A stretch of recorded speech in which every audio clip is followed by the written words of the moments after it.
ሰላም እንደምን ቆያችሁ ውድ የሆፕ ቻናል ኢትዮጵያ ፕሮግራም ተከታታዮች። እንግዲህ ሳምንታዊው የሆፕ ወጣቶች ፕሮግራማችን ዛሬም ይቀጥላል ማለት በአዲስ ተከታታይ ትምህርት ሁለተኛው ሳምንት ላይ ደርሰናል ማለት ነው። እንግዲህ የመጨረሻው ትዕይንቶች በሚል ርዕስ ነበር እየተመለከትን የነበረው። ዛሬ ሁለተኛው ላይ ደርሰን የመጨረሻው እራት ላይ ደርሰናል ማለት ነው እና ስለ መጨረሻው እራት ነው የምንማረው። እንግዲህ ይሄ ፕሮግራም ትንቢት ቃል የወንጌል አገልግሎት በእዝራ ሴሚናሪ ዘርፍ ከሆፕ ቻናል ኢትዮጵያ ጋር አንድ ላይ በመሆን የሚቀርብላችሁ ፕሮግራም ነው። በዚህ ፕሮግራም ላይ ደግሞ እንግዲህ የወጣቶች ኢንቨርስ የተባለው ወይም በአማርኛ ጠሊቅ የተሰኘ ትምህርት ነው እንግዲህ ወደ እናንተ ይዘን እየመጣን ያለ ነው። ትምህርቱን ማግኘት ለምትፈልጉ የእዝራ ሴሚናሪ የስልክ መተግበሪያ ላይ ልታገኙ ትችላላችሁ። ሰንበት ትምህርት ወይም ደግሞ ኤስኤስኤል ሰባ ስኩል ሌሰን የሚለው ውስጥ ማለት ነው። ስለዚህ ዋናውንም ሰንበት ትምህርት የወጣቶችን ትምህርት በአማርኛም ሆነ በእንግሊዝኛ ታገኙታላችሁ።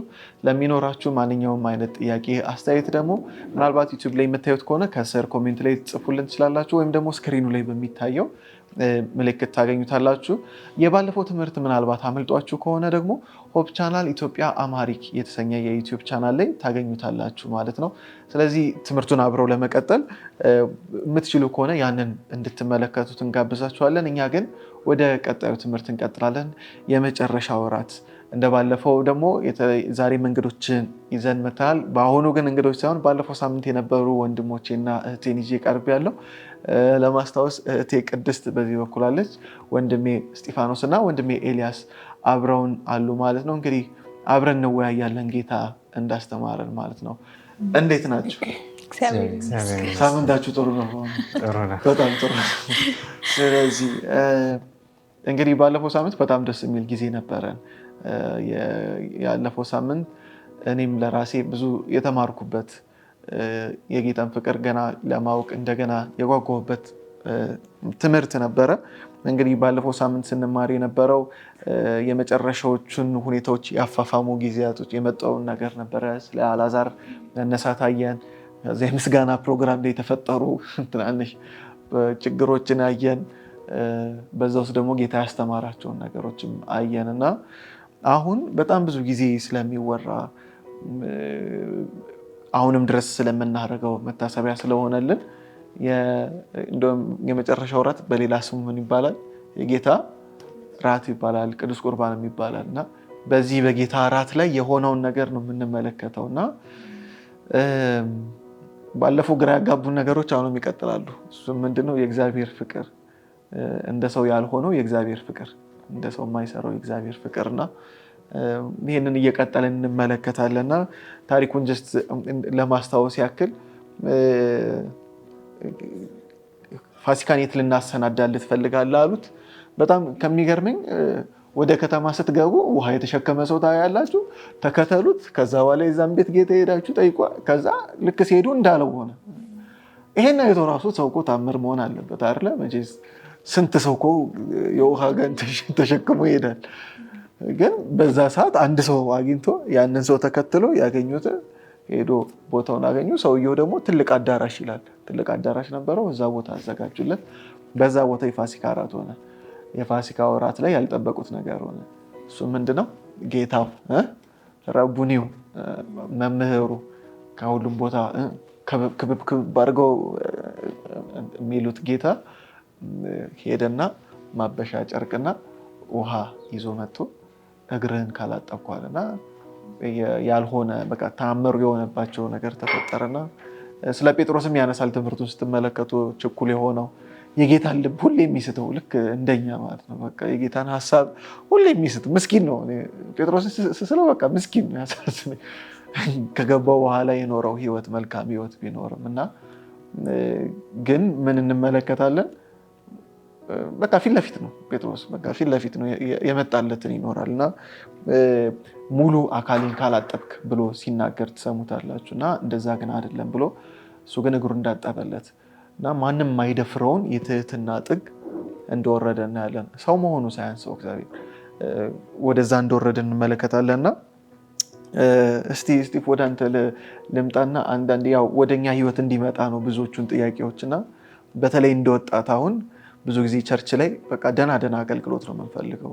ወይ ዘማሪ ወይ ሰባኪ ወይ አስጠኝ ወይ ሆነ ደህና ነገር አይደለም። ዝቅ ብለው የሚታሰቡ አገልግሎቶች አሉ። እንትና ይስራው የሚባሉ አይነት አገልግሎቶች እና እነሱ አገልግሎቶች እነማን ናቸው እና ከነዚህ አገልግሎቶች ይለያሉ ወይ የምርም? እና ስለ ዝቅ ማለት በደንብ እንድትነግረን ነው። እና ደግሞ ልክ የንጉስ ልብሱን አውልቆ ኢየሱስ ንግስናውን ትቶ ዝቅ ማለቱ እውነተኛ መሪነት በስልጣን ሳይሆን የምርም በዝቅታ ውስጥ መሆኑን በተለይ ደግሞ ለአሁን ጊዜ ወጣት በዚህ ዘመን ለሚኖር ወጣት ምን ይመክራል ብለህ ታስባለህ? አዎ በጣም ብዙ ትምህርቶችን የምናገኝበት ነው። እንግዲህ በዚህ ሰንበት ትምህርትም ክርስቶስን በደንብ የምናውቅበት ነው ብዬ አስባለሁ። እና ክርስቶስን ስናውቀው ማን ነው ሲባል ክርስቶስ ስለራሱ ያለውን ነገር በተግባር ደግሞ ሲያደርግ እያየ ነው። እኔ የዋህ በልቤም ትሁት ነኝ ይላል እና ትህትና ነው በቃ ትክክለኛ ክርስቶስን መምሰል ትህትና ነው። እና እነዚህ ደቀ መዛሙርቶች ይሄንን ሀሳብ ስተውታል። እነሱ ገና ፉክክር ላይ ነበሩ፣ ውድድር ላይ ነው፣ ማን ይበልጣል ላይ ነበሩ። እና እንግዲህ በዛ በነበረው ባህል እግር ማጠብ እንደ ባህል ነበር እና ግን እግር የሚያጥበው ሰው በዛ ስፍራ አልተገኘም። የሚያጥብ ደግሞ ባሪያ ነው፣ የተናቀ ነው። እና ሁሉም ሰው ተሰብስበው እዛ የመጨረሻውን እራት ሊካፈሉ ነው። ክርስቶስ በልቡ በጣም ብዙ ነገሮችን እያሰበ ይመስለኛል። እና ምክንያቱም ቀጥሎ የሚሆኑትን ነገሮች ያውቃል። እንግዲህ ቅድምም ስትል ነበር እና እያንዳንዷን ነገር ያውቃል። ሄዶ እንዴት የት ቦታ እንደሚዘጋጅ እንዴት እንደሚሆን ሁሉን ነገር ያውቃል። እና ልቡም ታወከ ይላል። እዛ ቦታ ላይ በብዙ ነገር ልቡን የሚያውክ ነገር ነበረ። ግን ሲታዘባቸው እነዚህን ደቀ መዛሙርቶች አሁንም ፉክክር ላይ ናቸው። ብዙ ነገር የሚያሳስበው ነገር እያለ አሁን የእነሱ ፉክክር አሳሰበው እና ልባቸው ያበጠ ነበርና ሁሉም ሲፎካከር ማንም ተነስቶ ለእግር ውሃ የሚያጠብ ሰው የለም። እና ከዛ በኋላ ራሱ ተነሳና የደረበውን ልብስ ካወለቀ በኋላ ፎጣውን አንስቶ መታጠቢያ ሳህኑን አንስቶ እግራቸውን ሊያጥብ ጀመረ። እና በጣም የሚያስደነግጥ ነው። ለእነሱም ግሳጼ ነው፣ ከባድ ነው። አንዳንድ ጊዜ በአፍ ሲነገር ይሻላል። እንደዚህ በተግባር ድካምህን ሲያጎላብህ በጣም ይከብዳል። ምክንያቱም ሁሉም ጥግ ይዞ እኔማ ዝቅ አልልም የሚል መንፈስ ላይ ነበሩ። እና እሱ ጌታቸው ሆኖ ሳለ የበላያቸው ሆኖ ሳለ ወረደና እግር ማጠብ ሲጀምር ደነገጡ። ጴጥሮስም ኧረ በፍጹም አለ፣ እንዲህ ልታደርግ አይገባህም አለ። ግን ክርስቶስ ሁሉንም እግራቸውን እንዳጠበ የይሁዳንም ጭምር እንዳጠበ እንመለከታለን። እና ትህትና ነው በቃ ከክርስቶስ ትልቁ ነገር። በክርስቶስ ዘንድ የነበረው ሀሳብ እናንተም ጋር ይሁን ሲባል ያ ሀሳብ ምንድን ነው? ትሁት የመሆን ዝቅ ያለ ልብ። እና በቤተክርስቲያናችንም አገልግሎት አንዳችን ከሌላችን የተሻለን አድርገን የምናስበው ነገር አለ እና ፊልጵስዩስ 2 ላይም በደንብ አድርጎ ያስቀምጠዋል። እና ህብረትን የሚያበላሸው አንዱ ነገር በትህትና እገሌ ይሻላል ብሎ የማሰብ ልምድ በጣም አስፈላጊ ነው። እና ክርስቶስ እሱ ታላቅ ሆኖ ሳለ ራሱን አዋርዶ ዝቅ ብሎ ለመስቀል ሞት እንኳን የታዘዘ ከሆነ እኛማ እንዴት ማነን እኛ? እና አንድ ወንድሜን ከኔ የተሻለ አድርጌ የማሰብ ትህትና ያስፈልገኛል፣ ሁላችንም ጋር ማለት ነው። እና የትኛውም አገልግሎት ላይ ለእግዚአብሔር ክብር እስከሆነ ድረስ በትህትና ለማገልገል ፈቃደኛ መሆን። ብዙ ጊዜ ስብከት ወይ ደግሞ መዝሙር ወይ የሆነ ነገር አይደለም ትልቅ አገልግሎት። ዋናው የልብ መሰጠት ነው ትልቁ አገልግሎት ብዬ ነው የማስበው። እና ልባችን በትህትናና በፍቅር የተሞላ ልብ ካለን እግዚአብሔርን ደስ የሚያሰኘው ያ ነው። እና በተወጠረ ልብ ስንሰብክ ብንል ዋጋ አለው ብዬ አላስብም። ከዛ ይልቅ እግዚአብሔርን ደስ የሚያሰኘው መስዋዕት በተዋረደ ልብ ሆኖ ወንበር ማስተካከልም ትልቅ አገልግሎት ነው። እና ከክርስቶስ የምንማረው ትልቁ ነገር ትህትና ነው፣ በተለይ በዚህ ስፍራ ብዬ አስባለሁ። እግዚአብሔር ባርክ። ይህንን ካላየን የክርስቶስን ትህትና ካላየን ደግሞ በግድ የምናመጣው ነገር አይደለም። በቃ ከሱ የምንማረው ነገር ነውና የቤተክርስቲያንም ብዙ አሉ። እኔ ራሱ በቃ እንትና ይስራው የሆነ አንልም እኮ አፋችንን አወተን እኮ አንልም፣ ግን ወይ ከዛች አካባቢ ሹልክ ትሄዳለህ ወይ ምናምን አይደል አሉ። ለምሳሌ እኛ ቸርች ራሱ አንዳንድ የሚያጋጥሙኝ ምናልባት የተጎዱ ሰዎች መጥተው ይጠይቃሉ። በቃ የሆነ ወይ ስታዩዋቸው ልብሳቸው የቆሸሸ ሊሆን ይችላል፣ ጠረናቸው ጥሩ ላይሆን ይችላል ምናምና እነሱን ማውራት እነሱን መቅረብ የሚፈልግ ብዙ ሰው የለም። እና እኔ ራሴንም አግኝቼው አውቃለሁ ስሸሽ በጣም ብዙ ጊዜ እና ግን አንዳንድ የምርም እውነት ትሁት የሆኑ ሰዎች አሉ እኛ ቸርች። ከነሱ ጋር ሲሆኑ ታገኟቸዋላችሁ። ትልቅ አገልግሎት ላይ እኮ ላታዩዋቸው ትችላላችሁ፣ ግን አሉ እነዛ ሰዎች እና የክርስቶስ ትህትና የገባቸው ይመስለኛል ብዙ ጊዜ እና የእሱ ትህትና ነው ውስጣችንን የሚቀይረው ብዬ አምናለሁ። እግዚአብሔር ይባርክ ስቲፍ። እና በዚሁ ልቀጥልና አንድ ነገር አንስቶ ነበረ ስቲፍ። ወደ ቅድስት ጥያቄ ላምጣና የይሁዳንም ጭምር ነው እግር ያጠበው ኢየሱስ እና ፍቅሩ ምን ያህል እንደሆነ እናያለን። ባያቀሽ አትሊስት ባያቀው ወይኔ ጉድ አደረገኝ ይል ነበረ። በኋላ ግን እያወቀው እንደሚሸጠው እያወቀው ኢቨን ስታነቡት ስንት ጊዜ ነው? ወደ 14 ጊዜ ነው 11 ጊዜ ዮሐንስ ጠቅሶታል። እኔ በደንብ አስተውዬ አላነበብኩትም ይመስለኛል። 14 ጊዜ 15 ጊዜ ጠቅሶታል እንደሚሸጠው ግልጽ አድርጎ ማለት ይሁዳ። ይህን ያህል እየተነገረ ግን አይከብድም በዛው መቀጠል። ግን ስቲል ምንድነው የምናየው እስከ ጥግ እንደወደዳቸውና የእኛን ፍቅር እስቲ እናስተያየው እናመዛዝ ነው። እኛ እንዴት ነው ሰዎችን የምንወደው? የሰዎችን ፍቅር የምንመልሰውም እንዴት ነው? እና ፍቅራችን እንዴት መሆን አለበት የሚለውንና እንዴት ነው እንደነ ይሁዳ ያሉትን መውደድ የምንችለው እንደሚከዳን እያወቅን እና የኢየሱስን ፍቅር ማየት ደግሞ የእኛን የፍቅር ሚዛን እንዴት ይለውጠዋል? በዛው ደግሞ ተከርተሽ የምታቂም ከሆነ ብትነግሪኝ። የይሁዳን የክርስቶስን ታሪክ ስናይ በጣም የሚገርም ነው በእውነት። እግዚአብሔር በጣም ምዕራፍ 13 ላይ ማለት ነው እና ከቁጥር 18 ጀምሮ በተለይ እግዚአብሔር ደጋግሞ ይናገራል እና እንዴት እንደሚክደው አካካዱን ሁላ ነው እና እንደውም ቁጥር 26 ላይ ኢየሱስም ይህን ቁራሽ እንጀራ ከወጭቱ ጠቅሼ የምሰጠው እርሱ ነው አለው። ከዚያም ቁራሽን እንጀራ አጥቅሶ ለስምዖን ልጅ ለአስቆሮቱ ይሁዳ ሰጠው። ይሁዳም ቁራሽን እንጀራ እንደተቀበለ ወዲያው ሰይጣን ገባበት ይላልና የክርስቶስን ፍቅር ስንመለከት ምንድነው ከራስን ማዕከል ያደረገ አልነበረ፣ ሌሎችን ማዕከል ያደረገ ፍቅር ነበረው። እግዚአብሔር እንደሚሞት እያወቀው፣ ይሁዳ አሳልፎ እንደሚሰጠው እያወቀ፣ ጴጥሮስም እንደሚክደው እያወቀ ከመውደድ ግን ምንም ያገደው ነገር አልነበረ። እንደዛውም ደግሞ የሃይማኖት መሪዎች እንደሚነሱበት፣ ሆሳና ብለው ያነገሱት እንደሚነሱበት እያወቀ እግዚአብሔር እነሱን ከመውደድ አላረፈም ነበርና የእውነተኛ ፍቅር መለኪያውን በዚህ ውስጥ በደንብ ማየት እንችላለን። ሰዓታት እንደቀሩት እያወቀ፣ ትንሽ ጊዜ እንደቀረው እያወቀ ክርስቶስ ግን ለይሁዳ ፍቅርን ከማሳየት አልቦዘነም እና መጽሐፍ ቅዱስ ፍቅራቸው ያለ ግብዝነት ይሁን ይለናል አይደለ? በቃ ያለ ግብዝነት ሳናዳላ ሁኔታዎችን ሳናይ በቃ ሙሉ ለሙሉ እንድንወድ ይፈልጋልና እግዚአብሔር ለድሃ አደጉም ወላጅ ለሌለውም ላለውም ለባለ ሀብቱም ለድሃውም እንድናሳይ የሚፈልገው ፍቅር ይሄ ነው። ይሄን እንድናሳይ ፈልገን ከዛም በላይ ግን እግዚአብሔር ምንድነው የወደዳቸው እስከመጨረሻው አይደለ? እስከመጨረሻው ድረስ ወደዳቸው ይለናልና እግዚአብሔርን ጥልቅ ፍቅር የእውነት ይህ ክፍል በጣም ያስረዳናልና እኔ እንደውም ተከድቼም ባላቅ ግን እኔ እሱን አላጠራውም።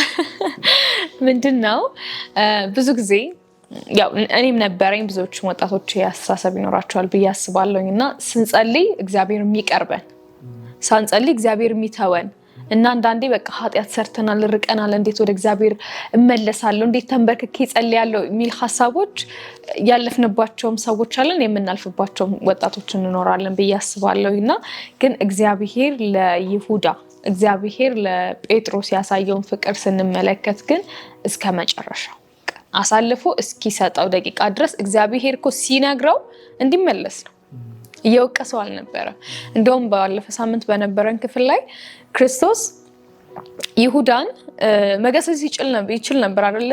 ማርያምን ሲነቅፋት ግን ምንድነው ክርስቶስ ገስጾት ቢሆን ኖሮ አሳልፎ የሰጠው እኮ የዛኔ እንዲህ ስላለው ነው ይባል ነበር። ስለዚህ እግዚአብሔር ለሰይጣን እድል ፈንታ አልሰጠውም። ይሁዳን ወቅሶ የጥፋተኝነት ስሜት እንዲሰማው ወይም ጌታውን እንዲጠላ የሚያደርግ ነገር አላደረገም። በዛም ውስጥ እግዚአብሔር ፍቅርን ሲያሳየው ነው፣ በፍቅር እንዲመለስ ሲያሳየው ነበርና በጌታ እራት በመጨረሻው በዚህ የጌታ እራትም ላይ ስንመለከት እግዚአብሔር ለሙሉ ደቀ መዛሙርቱ በተለይ ደግሞ አሳልፎ ለሚሰጠው ለይሁዳ እንዲሁም ለሚክደው ለጴጥሮስ በቃ እግዚአብሔር የምርም እንደሚወዳቸው ያሳየበት ክፍል ነውና ያው በቃ ሁላችንም ቤተሰቤ ምንም ሳንል አሳልፎ ሊሰጠን ያለውን ሊገለን የመጣውንም ሰው በዛው ልክ እንድነው ከባድ ነው። ታረጉታላችሁ ብዬ አላስብም። አናረገውም። ሲጀመር ትንሽ የገላመጠንም ሰው ካለ ቀጣይ ላይ ሙሉ ለሙሉ ነው እኛ ኦኬ ሊዘጋኝ አሰበ በቃ እኔም እደግፈዋለሁ ምናምን ነው ምንለው እንጂ እስቲ ምንድነው ብለን እንኳን ገፍተን ሄደን ለማናገር አንሞክርምና ግን እንደ ወጣት ከተመለከትን እግዚአብሔር ሊያስተምረን የወደደው በቃ ወዶናል እስከመጨረሻው፣ እኛም እስከመጨረሻው ሌሎችን መውደድ አለብንና ብቻኛ እግዚአብሔር የሰጠን ኃላፊነት ይሄንን ነው። ሰዎችን ከወደድን እንዳይጠፉ እንጓጓለን።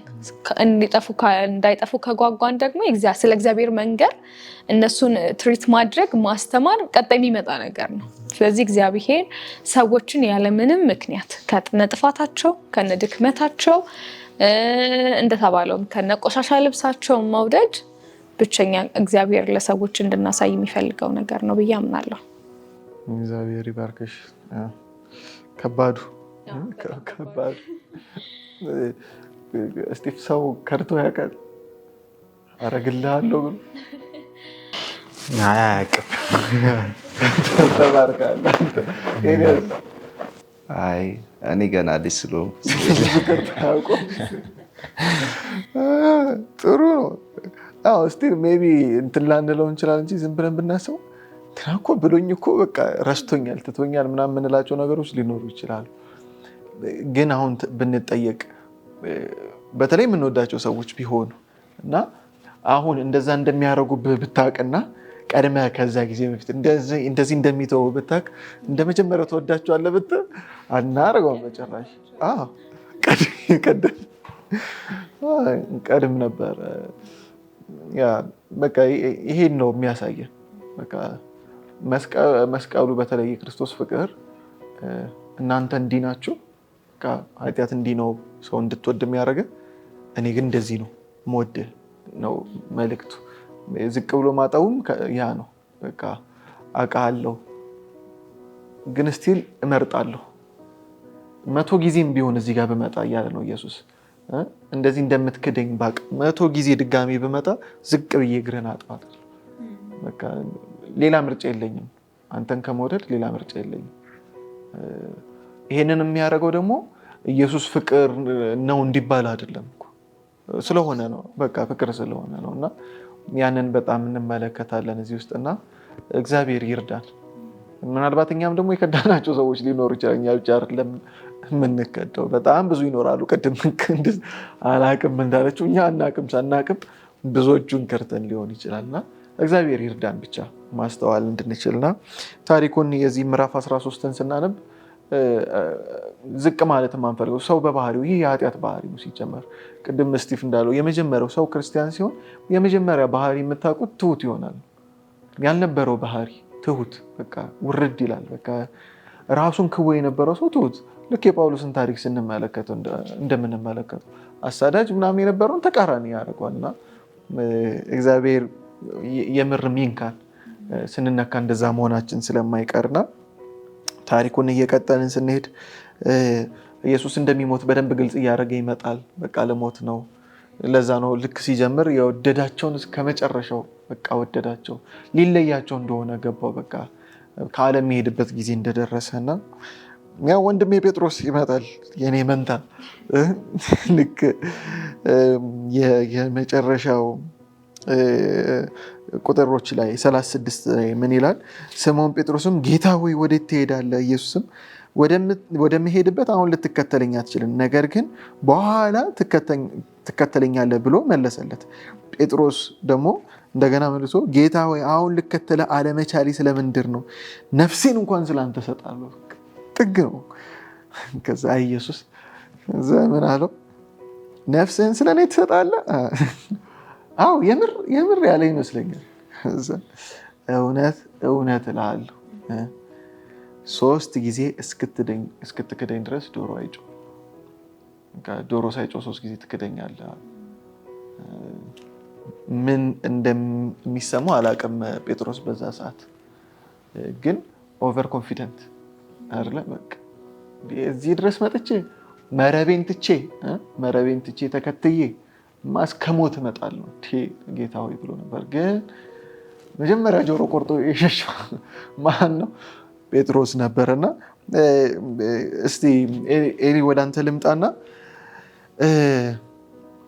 በተለይ የሆነ ያህል ጊዜ ቸርች ከሄድን በኋላ የሆነች የምትሰማን ስሜት አለች። በቃ እኔማ በዚህ ኃጢአት አልወድቅም። በተለይ ሰዎችን ኃጢአት ስንሰማና እኔማ እንዲህ አይነት ኃጢአት አልሰራም ወይም ደግሞ በቃ እምነቴ ጽኑ ነው ብለን የሆነ በቃ ራሳችንን ከመጠን በላይ እንተማመናለን። በራሳችን በጌታ አይደለም በራሳችን እንተማመናለን። እና በዚህ ምክንያት ስንሄድ እንዴት ነው ለውድቀት የምንጋለጠው?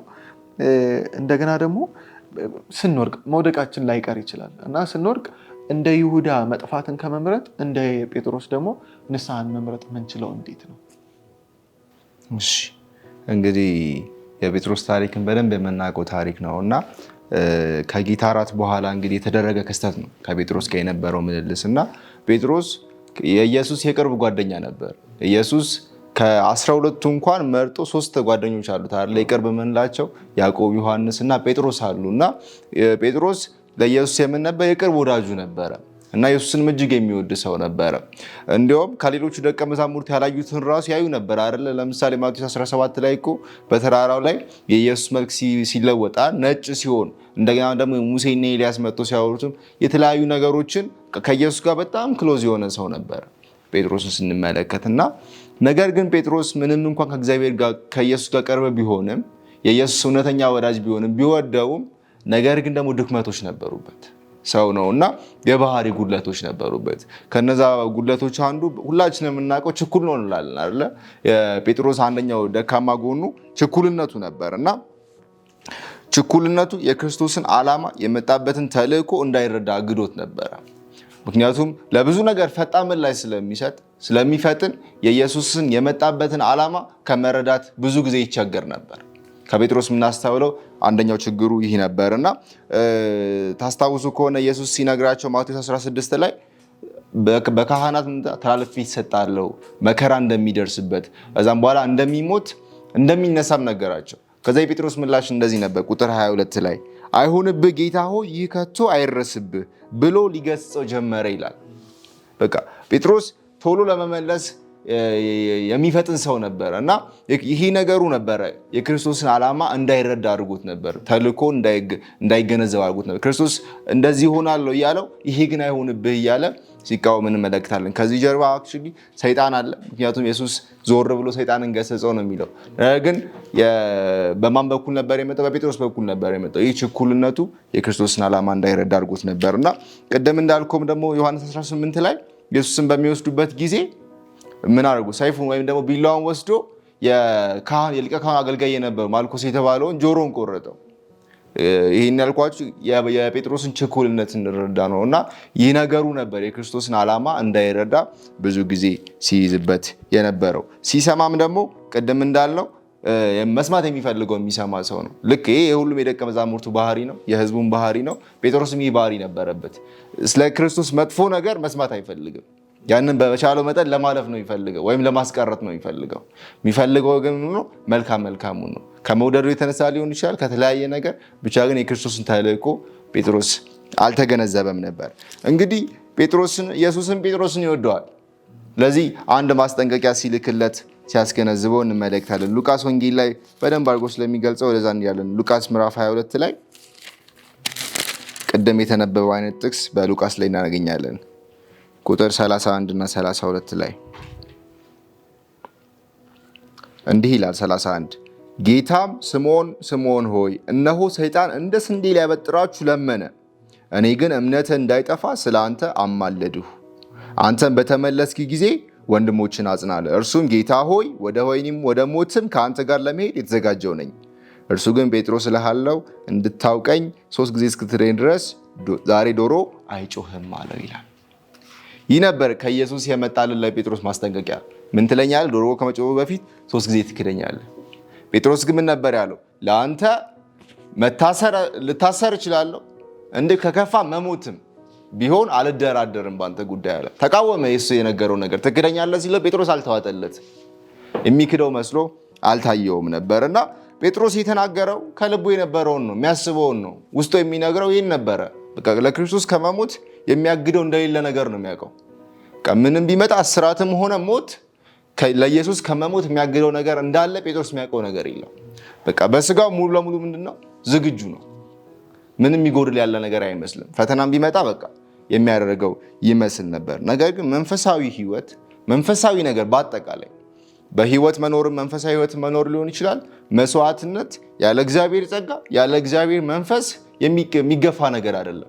ምናልባት ስጋችን የጠነከረ ሊመስለን ይችላል፣ ብርቱ እንደሆነን ሊሰማን ይችላል፣ ያን ነገር ልናደርገው የምንችል ሊመስለን ይችላል። ነገር ግን ፈተናው በመጣ ጊዜ የነበረን ድፍረታችን ብትንትን ይላል ማለት ነው።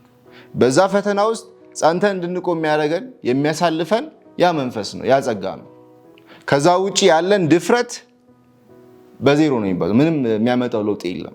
ያለ እግዚአብሔር መንፈስ ምንም የምናደርገው ነገር የለም። ጴጥሮስ ጋር የነበረው ጉድለት ይሄ ነበር። ዝግጁ ነበር ለመሞት ለመታሰር። ነገር ግን ይሄ መንፈስ ግን ይጎሎ ነበር። ሙሉ በሙሉ መተማመኑ በማን ነበር? በራሱ ላይ ነበር። ሌላ የሚጎለው ነገር እንዳለ አላወቀም ነበር። ለዛም ነው ታሰራለሁ እሞታለሁ ብሎ ለኢየሱስ ቃል የገባለት እና ከዛም በኋላ ግን ባይዋጥለትም ኢየሱስ ምን አለው? ትክደኛለህ አለው። ጴጥሮስ ግን እኔ እንኳን ሰይጣን ፈትኖኝ ልክድህ አለ። ልክድህ ይሄን ሁሉ አደርጋለሁ አለ። ኢየሱስ ግን ምን ትለኛለህ? ትክደኛለህ በማለት ነገረውና መጀመሪያ ኢየሱስ ይሄን ያለበትን ሞቲቭን ስንመለከት ኢየሱስ ጴጥሮስን ወቅሶ ሰባብሮ እዛው ለማስቀረት አይደለም። ይሄን ሲነግረው ትክደኛለህ ሲል በቃ ጴጥሮስ በወቀሳ ብዛት ሸሽቶ እንዲመለስ አይደለም፣ ምን ይዘን እምነቱ እንዳይጠፋ ዘንድ። ይሄ ነው ሰዎችንም የሰዎችን ኃጢአት ስናገኝም ሆነ ስናይ የምንቀርብበት መንገድኛ ምን ለመውቀስ ነው አይደለ? ገመናቸውን በይፋ ለመግለጥ። ነገር ኢየሱስ ይሄን የነገረው ለምን ነበር? ያንን ለማድረግ ሳይሆን እሱ ይመለስ ዘንድ። ጴጥሮስ ምናልባት ይሄንን ባይሰማ ኑሮ ኢየሱስ ባይነግረው ኑሮ በመካዱ ምክንያት ተጸጽቶ ምናልባት ላይመለስ ይችል ነበር። ለዛ ነው እምነትም እንዳይጠፋ ሰይጣን በዚህ ሊፈትነው ነበርና ለዚህ ኢየሱስ የነገረበት ሐሳቡ ምን ነበር? ጴጥሮስ ይመለስ ዘንድ። ኢየሱስ ሁላችንም እኛ ራሳችን ከምናውቀው በላይ ያውቀናል። ጴጥሮስ ራሱን ከሚያውቀው በላይ ለካ ኢየሱስ ያውቀው ነበር። ይህንንም ልንረዳ ያስፈልጋል። ስለዚህ ከጴጥሮስ የምናገኘው ነገር ቢኖር ልባችንን ማመን የለብን። ይሄ ልባችን ሸዋጅ ነው። ደህና ሳትሆን ደህና ነህ ይልሃል። በቃ ውስጣችን የነገረን ነገር ሁሉ የምንቀበል ከሆነ እንደ ጴጥሮስ እንስታለን። ስለዚህ ይህ በደካማው በዚህ በስጋው ልባችን ልንታመን አይገባም። ራስን አዳምጥና ልብ የሚልን አድርግ የሚባል ነገር የለም። በመንፈሳዊ ህይወት መንፈሳዊ ህይወት የሚመራው በምንድን ነው? በመንፈስ ብቻ። ከጴጥሮስ የምናስተውለው ያንን ነው እና በራስ መተማመን ራስን ከመጠን በላይ እኔ እንደዚህ ነኝ ማለት ለውድቀት ነው የሚጋርደው። እስራኤላውያኖች ኢያሪኮን ካሸነፉ በኋላ ቀጣይ ውጊያቸው ወደ ጋይ ነበር አይደለ? ሰላዮች ተላኩ። ከዛ ሰላዮች ምንድን ነው ያሉት? እነዚህ ሰዎች በጣም ጥቂት ናቸው። ስለዚህ የሁሉ ሰራዊት ሂዶ ከሚደክም የተወሰኑ ሰዎች አንድ ሰዎች ሰዱና አሸንፈው ይምጣሉ። እግዚአብሔር ነበር ኢያሪኮን ያሸነፈላቸው። ያ ግን በራሳቸው የልብ መተማመን ፈጠረባቸውና ሄዱ፣ ተዋጉ፣ ተሸነፉ። ቁልቁለቱ ላይ መቷቸው ይላል። በእግዚአብሔር አለመደገፍ፣ በእግዚአብሔር መንፈስ፣ በእግዚአብሔር ጸጋ አለመደገፍ ሽንፈትን ነው ሁሉ የሚያመጣው። እንደ ጌዲዮን ግን በእግዚአብሔር ስንታመን 300 ሰራዊት ዘንድ እንደ አሸዋ የበዛውን ሰራዊት እናሸንፋለን። አሁን ፖይንቱ የስጋችን ብርታት ጥንካሬ ሳይሆን የእግዚአብሔር መንፈስ ከኛ ጋር መሆኑ። ምንም ፈሪዎች ደካሞች ብንሆን የእሱ መንፈስ ካለ ጴጥሮስ የፈራውን ነገር እኛ እናደርጋለን። ድፍረት ኖሮን ግን የእሱ መንፈስ ከሌለ አናደርገውም።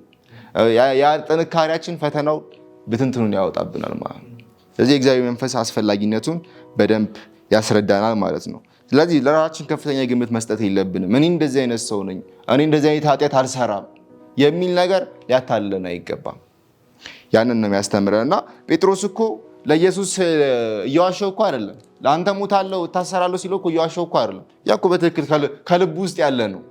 ነገር ግን ያንን ማድረግ የሚችልበት ኃይል ግን አልነበረው። ያ ነው ችግሩ እንጂ ጴጥሮስ እያታለለ አልነበረም። ከዛ ግን እኮ ያንን መንፈስ ካገኘ በኋላ ጴጥሮስ አደረገው አይደል? ታሪክ ሲነግረን እንዲያውም ተዘግዝቆ ተሰቀለ ነው የሚለን። እንደ ኢየሱስ እንኳን እንደዚህ አልሰቀለም ብሎ ማለት ነው። ስለዚህ ምን ነበር የጎደለው ማለት ነው? ያቺ መንፈስ ነበር የጎደለችው። ምክንያቱም መንፈሳዊ ሕይወት የሚመራው በምን ብቻ ስለሆነ? በእግዚአብሔር መንፈስ ብቻ ስለሆነ። ስለዚህ በልቡ የነበረውን አደረገው። መቼ? ያ ጸጋ ሲመጣለት ማለት ነው። ስለዚህ በራሳችን ልንታመን አይገባም። እኔ እንደዚህ አይነት ሰው የምንለው ነገር መኖር የለበትም። እኛ ዜሮ ነን፣ መንፈሱ ነው መቶ ማንቀሳቀስ ያለበት ማለት ነው። ያንን ነው የሚያስረዳና ሰዎችንም ስንኮንን እሱ እንደዚህ ያደረገ ወይም ደግሞ እኔ እንደዚህ አላረግም ስንል ራሳችንን እየወቀስን ነው። ሮሜ ላይ ይናገራል 2 ላይ አይሁዶችን ሲናገር በቃ ሌላውን በምትወቅስበት ራስን ምን እያልክ ነው? እየኮነንክ ነው። ቁጥር 22 ላይ ዝቅ ብሎ አታመንዝር ምትል ራስ ታመነዝራለህ አለ። ጣዖትን የምትጸየፍ ምን ትላለህ? ቤተ መቅደስን ትመዘብራለህ አለው። 2 አይነት ኃጢአት አይሁዳውያኖች ጣዖት ያመልካሉ ብሎ ሮማውያኖችን ይጠቁማሉ። አንተ ግን ምን እያረክ ነው? ቤተ መቅደስን እየዘረፍክ ነው። ስለዚህ እኛ አንደኛውን ሰው በሌላኛው ኃጢአት ስንወቅሰው ወይም እጃችን ስንጠቁም በሌላ መልኩ ደግሞ ራሳችን እየኮነንን ነው ማለት ነው። ስለዚህ በራሳችን ላይ ልንታመን አያስፈልገንም። 2ኛ ቆሮንቶስ ላይ ያለውን አንድ ጥቅስ ማንበብ ፈልጋለሁ። 2ኛ ቆሮንቶስ ምዕራፍ 3 ላይ ቁጥር 5 እንዲህ ይላል፣ ብቃታችን ከእግዚአብሔር ነው እንጂ በገዛ እጃችን እንደሚሆን አንዳች እንኳን ልናስብ ራሳችን የበቃን አይደለን። ስለዚህ ብቃታችን ከማን ነው? በአዲስ መደበኛ ትርጉም ከእግዚአብሔር ዘንድ ነው። ከራሳችን ይሄ ነው የምንለው የራሳችን ብቃት የለንም ማለት ነው። ስለዚህ ሙሉ ለሙሉ መታመን ያለብን በእግዚአብሔር መንፈስ ነው። ከዚህ በኋላ መስማት ያለብን ልባችን የሚለን ሳይሆን እግዚአብሔር መንፈስ የሚለን መስማት ያለብን ማለት ነው። ከቃሉም ሆነ ከድምፁ መስማት ያለብን የእግዚአብሔርን ከሆነው ብቻ። የራሳችንን ሰምተን ልባችንን ሰምተን ዓለም እንደሚል ልብን ስማ እንደሚል ሰምተን በመንፈሳዊ ሕይወት ወደ ርቀት ነው የምንደረገው። ያንን ላስተውል ያስፈልጋል። የጴጥሮስን መጨረሻ ግን ስንመለከት ተመልሷል አይደለም? 2 አይነት ፍጻሜ ሊኖር ይችላል ሰው። አንደኛው የጴጥሮስ አይነት፣ አንደኛው ደግሞ የይሁዳ አይነት። አንደኛው ሊመለስ ይችላል፣ ሌላኛው በዛ በወቀሳ በወዘተ ነገር ሊጠፋ ይችላል። ለዚህ እኛ እንዴት ነው መሆን ያለብን የሚለውን ደግሞ መመለስ አለብን እና ልንወርቅ እንችላለን። ያኔ ግን የጠላትን ድምፅ ሰምተን ተሸብረን ወይም በወቀሳ እንደ ይሁዳ መኮብለል አይደለም ያለብን። ምን ማለት ያለብን? ጠላቴ በወርቅ ምን ላለው በእኔ ደስ አይበል፣ በወርቅ ምን ላለው እነሳለሁ። ይህ ነው በቃ የኛ መሪ ቃል መሆን ያለብን። ልንወርቅ እንችላለን፣ ግን በዛ ጠላት ደስ እንዳይሰኝ እንነግረዋለን። ብንወርቅ ምን ስለሚለን የሚያነሳን ስላለ ማለት ነው። ስለዚህ እንደ ይሁዳ በወቀሳ በተለያየ ነገር በጠላት ክስ ተሸብረን ወደ ጥፋት መሄድ ሳይሆን፣ አሁን ይሁዳ ራሱን አጠፋ፣ ወደዛ ሳይሆን ከእግዚአብሔር መራቅ ሳይሆን ያለብን ግን በሚያስፈልገን ሁሉ ኃይልን እንቀበል ዘንድ የሚያስፈልገን ጸጋ እንቀበል ዘንድ ወደ ጸጋው ዙፋን በእምነት ልንቀርብ ያስፈልጋል። መጨረሻችን ይሄ ነው መሆን ያለበት። አንወርቅም ማለት አይደለም፣ ሁሌ ከፍታ አይደለም ክርስትና፣ ዝቅ ልንል እንችላለን። በዛ ዝቅታ ውስጥ ግን ያንን ጸጋ ለመቀበል በእምነት በዙፋኑ ፊት እንቀርባለን። በእውነተኛ ንስሐ በፊቱ እንቀርባለን። ያኔ ምን እንላለን? እንታደሳለን። የጴጥሮስ ንስሐ እናስታውሳለን አይደለ? ትክክለኛለህ ብሎ ብቻ አላበቃ፣ ከካደው በኋላ አስታወሰ አይደለ? መቶ ምን አለ? እውነተኛ ንስሐ ገባ፣ ተመለሰ፣ ተወው ያኔ ድሮ ማንነቱ ማለት ነው። እና ስለዚህ መጨረሻችን በዚህ መልኩ ነው ማለቅ ያለበት። አንደኛ በራሳችን መታመን የለብን፣ ሙሉ ለሙሉ በጸጋው እንደገፍ። ብንወድቅ እንኳን ለመውደቃችን ደግሞ ብርታት የሚሰጥ ጸጋ ስላለ በእምነት ወደዛ ዙፋን መቅረብ አለብን። አባታችን ሁሉም ያለው ስለሆነ ማለት ነው። ጥንካሬ፣ ብርታት፣ ለደከመው ብርታትን የሚሰጥ አምላክ ስለሆነ ወደ እሱ ልንቀርብ ያስፈልጋል። ይሄ ነው መፍትሄው ብዬ አስባለሁ። እግዚአብሔር ይባርክ። የሆነ መዝሙር ግጥም በጣም ያስታውሰኛል። ሁልጊዜ ችኩል ነው ሲያዩት ደፋር መሳይ፣ ዶሮ ሳይጮህ በፊት 3 ጊዜ ክዶታል። በሰው አይን ቢሆን ይህ ሰው ከሃዲ ነው፣ የጸጋው ጉልበት ግን ዳግም ሰው አደረገው። በቃ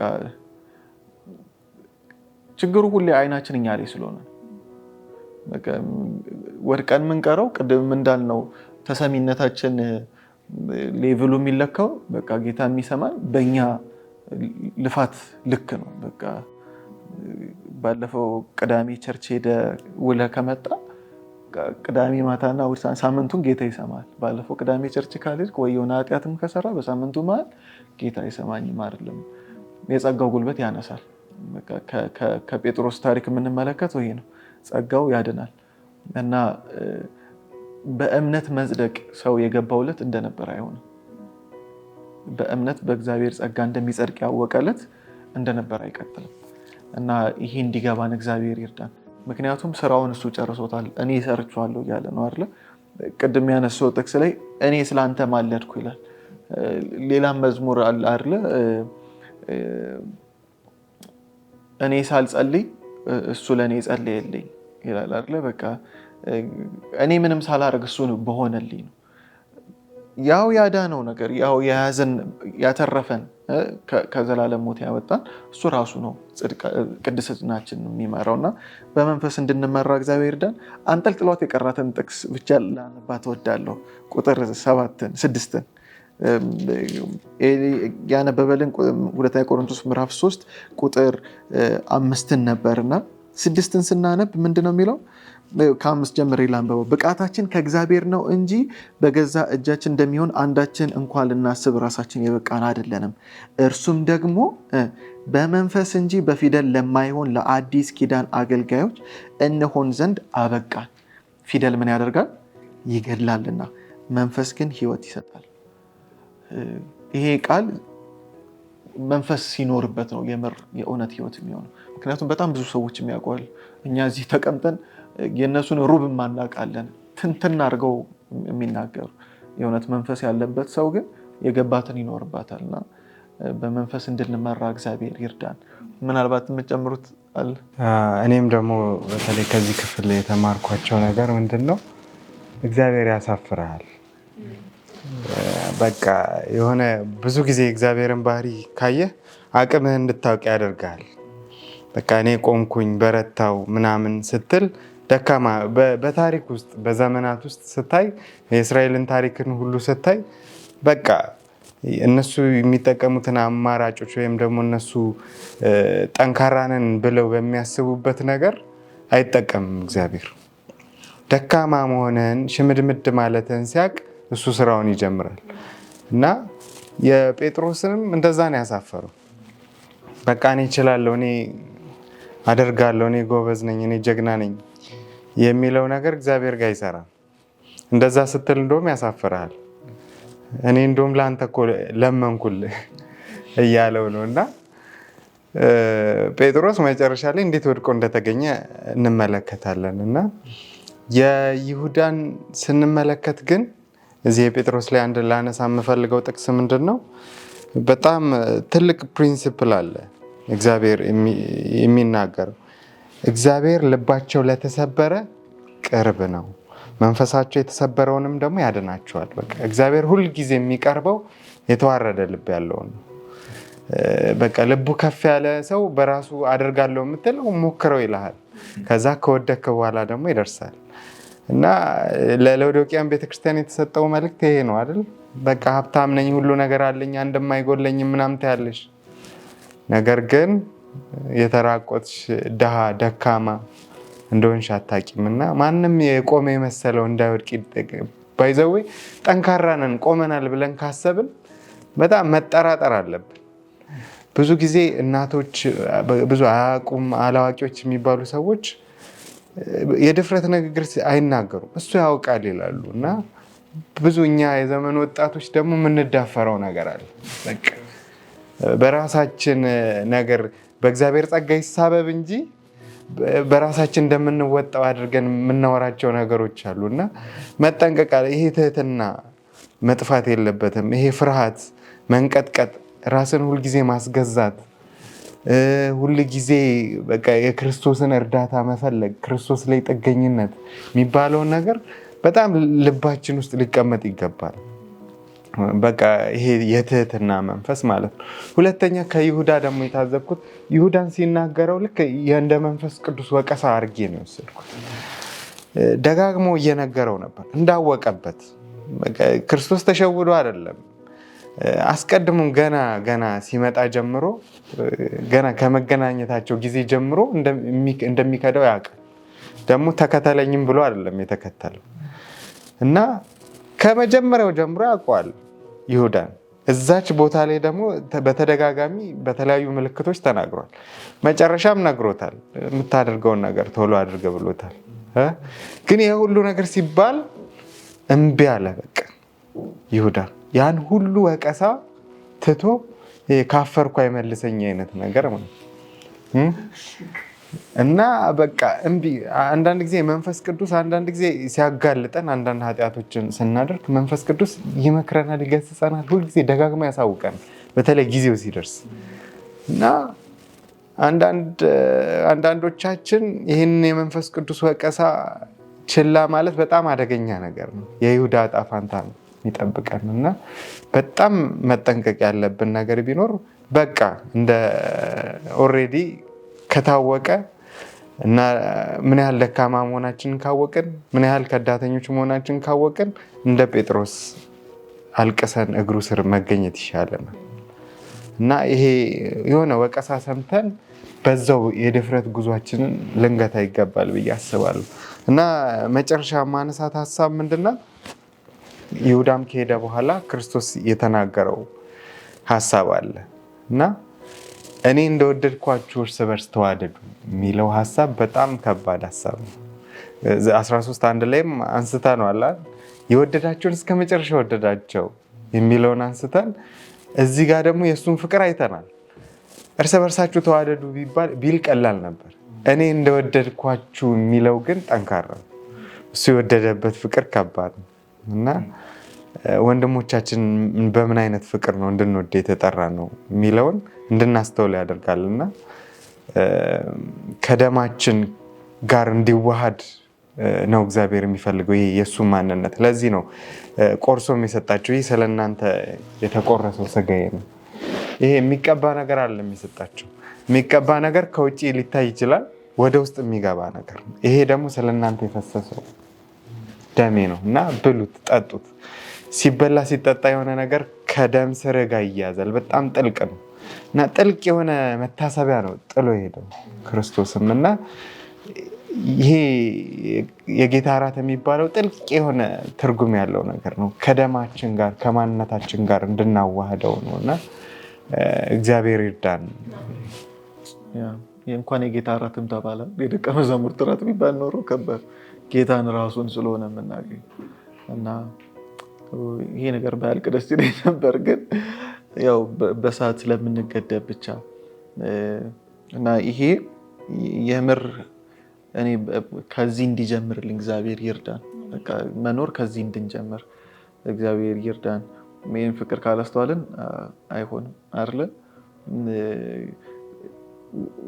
ወደ እንዳንጠፋም የሚያደርገን ይህን ፍቅር ማስተዋል ብቻ ነው። የሚይዘንም ይሄ ፍቅር ነው። በጣም ብዙ ወሳኝ ሀሳቦችን አንስተናል እና አንዳንዴ ኃጢአት ስንሰራ እነዚህ ነገሮች ቶሎ አይመጡም። እነዚህ አሁን ያልናቸው ነገሮች ቶሎ ሀሳብ ውስጥ አይመጡም። ልክ እንዳልነው ነው።